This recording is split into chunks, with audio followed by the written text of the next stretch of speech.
Coucou tout le monde, j'espère que vous allez bien et que vous passez un bon week-end. J'espère surtout que la semaine a été. Alors, chers amis, je suis de retour comme vous pouvez le voir et j'essaie de faire les vidéos comme avant.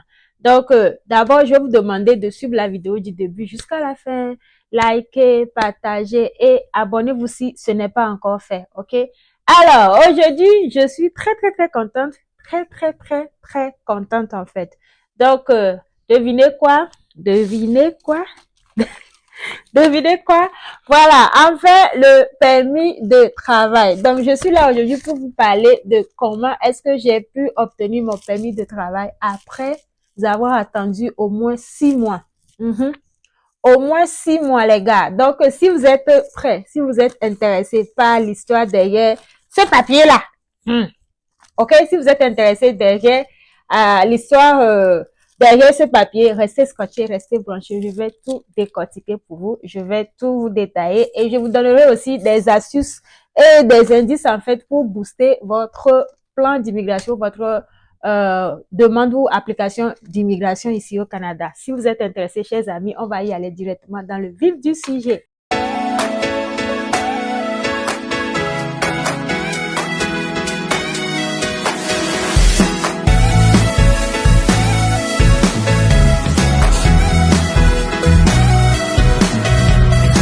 Hey guys, welcome back to my YouTube channel. I hope you guys are having a great day. I hope everything is okay.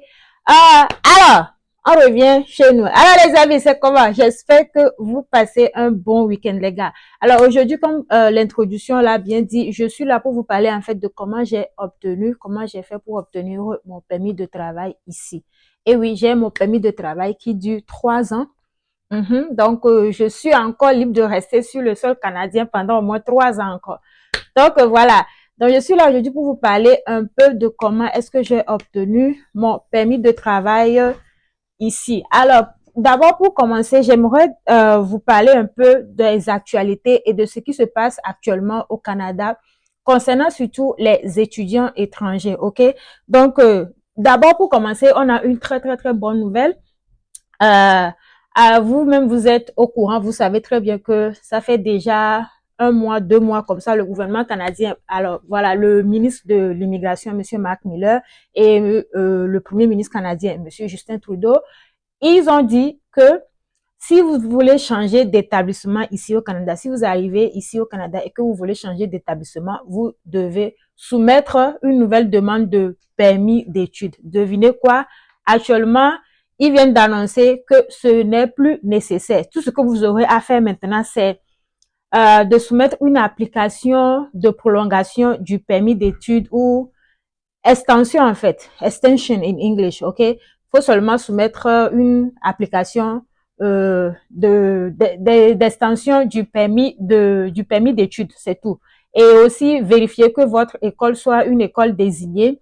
Et voilà, c'est tout ce qu'ils demandent actuellement. Donc, vous n'avez plus, et aussi la bonne nouvelle, c'est que vous ne devrez plus ou vous n'êtes plus obligé en fait de mettre en pause vos études.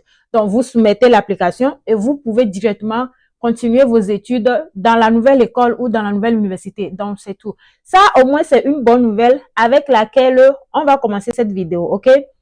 Maintenant, deuxième point, ça va être la réduction du nombre des étudiants étrangers ici au Canada, ce qui amène les écoles et universités, certaines écoles ou universités à fermer leurs portes. J'avais annoncé ça ici la dernière fois. Les gens, j'ai reçu une question, pourquoi est-ce que les universités ferment ou les écoles ferment? Eh bien, je vais vous répondre ici. Les universités ou écoles ferment parce que, les étudiants étrangers n'y sont plus trop, parce que oui, vous-même, vous savez qu'on a réduit le nombre des étudiants étrangers. Comment?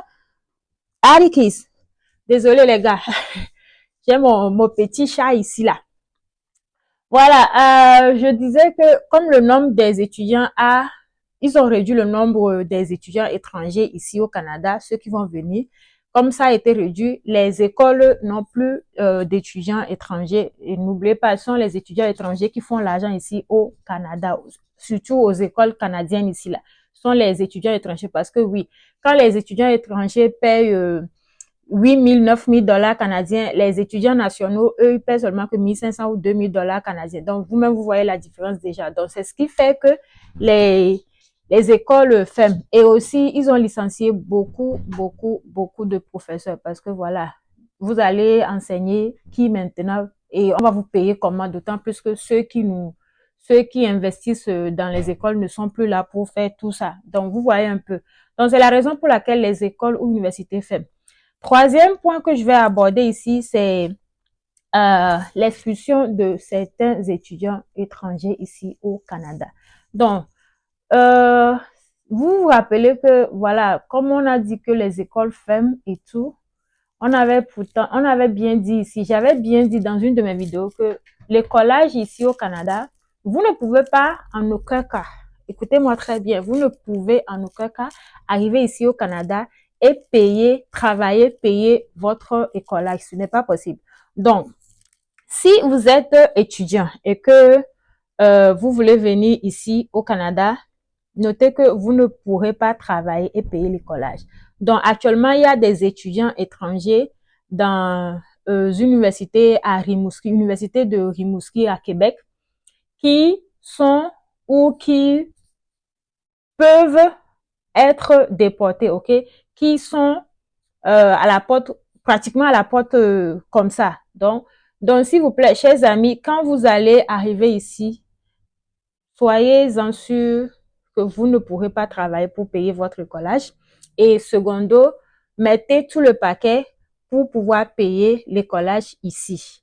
Ça m'amène au quatrième point, je pense, la plupart des étudiants étrangers ici. Bon, voilà, quand on quitte d'abord l'Afrique où on est pour venir ici, on a tendance, où les gens qui nous font les papiers, en fait, les gens qui nous aident à obtenir notre permis d'études, nos permis d'études ou quoi que ce soit, les gens là ont tendance surtout à dire aux étudiants étrangers que, arrivé au Canada, vous allez pouvoir travailler et payer l'écolage, ok?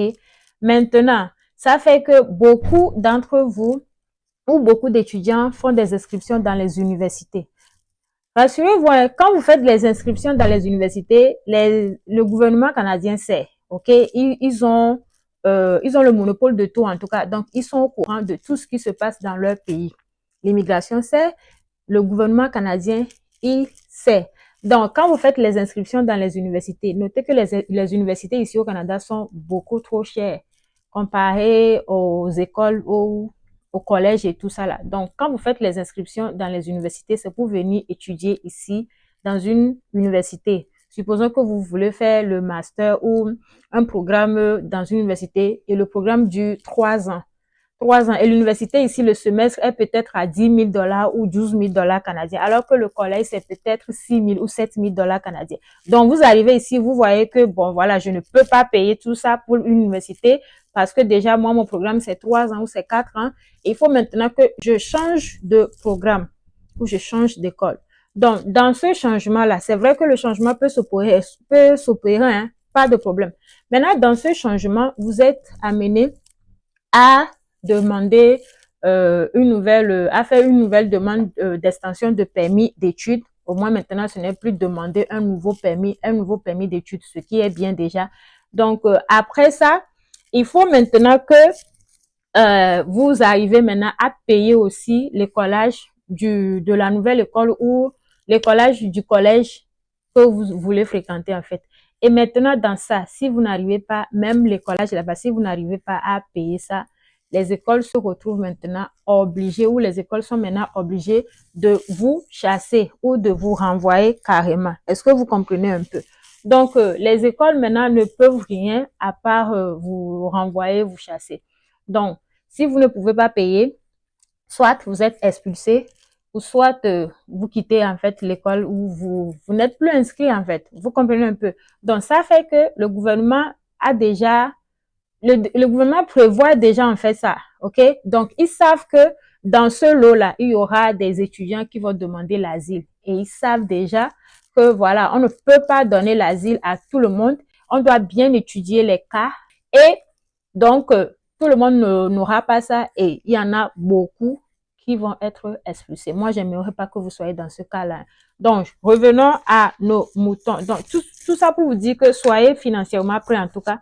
Revenons au sujet principal. Ça là, ceux qui me connaissent ou ceux qui savent mon histoire savent que je suis arrivée ici avec le permis d'études. J'ai étudié, j'ai fait 2 ans d'études. Donc, après les 2 ans d'études, moi, j'ai étudié le business marketing. Après les 2 ans d'études, j'ai soumis mon application pour le permis de travail, ce qui est arrivé après pratiquement 6 mois. D'habitude, c'est 1 mois, 2 mois, maximum 3 mois. OK, donc ma part a traîné. Je me demandais même qu'est-ce que j'ai fait comme ça là pour que ça traîne. J'avais déjà peur parce que voilà, j'ai fréquenté avec les amis. Tout le monde a déjà eu sa part de permis de travail. Ma part traînait. J'étais déjà très angoissée. Je me disais, mais qu'est-ce qui va m'arriver, moi? Parce que franchement, au Canada, actuellement, ça ne blague plus. Ça ne blague même plus. Même pas un peu. Donc, imagine, tu te retrouves, tu paies pratiquement 45 000, 50 000 dollars canadiens après pour te retrouver dans les problèmes. C'est pas logique, en fait. Donc, voilà, quand vous venez étudier ici, 2 ans, vous avez normalement 3 ans de permis de travail. Et ce permis de travail, en fait, c'est un permis de travail ouvert. OK, ce n'est pas celui que vous recevez depuis le pays avant d'arriver ici, le permis de travail fermé. Non, celui-ci, c'est ouvert. Et où je suis libre, en fait, de travailler dans n'importe quelle province où je veux, en fait. Donc, ce que je vais vous demander, c'est d'arriver ici, faites tout pour avoir votre diplôme. Si vous voulez étudier dans les universités, d'abord venez ici avec un programme au collège de 2 ans au moins, un programme de 2 ans au moins, et après maintenant, demandez votre permis de travail, après obtention du permis de travail, demandez votre résidence permanente. OK? Après la résidence, après avoir obtenu la résidence permanente, vous pouvez maintenant revenir étudier à l'université, pas de problème. Parce que quand vous avez la résidence permanente, vous ne payez que 2000 ou 2500 dollars canadiens. Vous voyez? Donc, c'est 1000 fois mieux.